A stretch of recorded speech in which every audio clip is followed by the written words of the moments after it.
জয়গুরু সবাই রে। তো আজকে আবারও এলাম নতুন আর একটা ভিডিও নিয়ে তোমরার মধ্যে। জানি না আমার এই ভয়েসটা মানে সঠিকভাবে শোনা যায় আর কি না বুঝতেছি না, কারণ আমি এখন কীর্তনে আছি। তো এখানে অনেক সাউন্ড, অনেক সুর। তো একটু ফ্রি আসলাম, তো একটা সাইডে আইয়া একটু ভয়েসটা দিলাই, ভিডিওটা মানে এডিট করা বাড়ির থেকেও করছিলাম, কিন্তু ভয়েসটা দেওয়ার টাইম পেয়েছিলাম না। তো এখন এতে ভিডিওটা দিলেই। তো এটা হচ্ছে কালকের ভিডিও। দুপুর দিকে আমি একটু সেলাই করছিলাম, তো ওইটারই একটা ক্লিপ নিয়ে রাখছিলাম আর কি। এদিকে আমি সেলাই করে আর তার ঠাম্মার লগে খেলে, আর তার ঠাম্মা আজকে যে বেগে কাঞ্চনপুর মানে বাড়ি তো একদিনের লেগে। আর রাজশ্রী খুব বায়না করছে পাপার লগে যাইব কীর্তন দেখতে। তো সন্ধ্যার পরে আর নিরুপায় হইয়া তাইরে নিয়ে যাইতেই লাগছে তাই পাপার লগে। তাই পাপায়ও হয়, তাই যখন দেখতো কীর্তনটি চলো লইয়া, ওইখানে তো কাছেই আছে, তো আই ফরমো তাড়াতাড়ি। তো তাই নিয়ে গেলাম কীর্তনে। এখানে তাই মামা আছে আর তাই। তো দেখো তোমরা সবে।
Krishna Krishna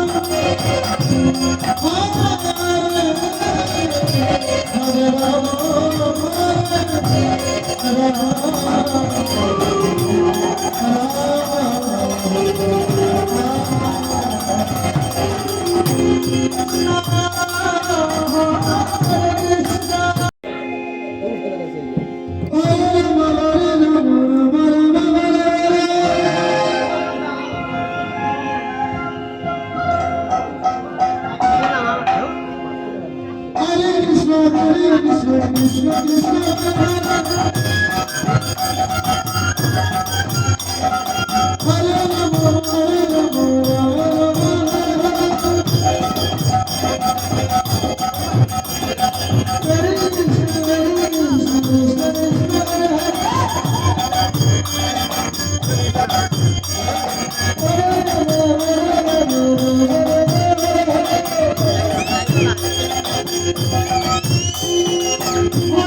তো দেখছো তোমরা রাজশ্রী কিরকম পাপার সঙ্গে কীর্তন গাইছে, তাইও গান গাইতে পারে, কীর্তন করতে পারে।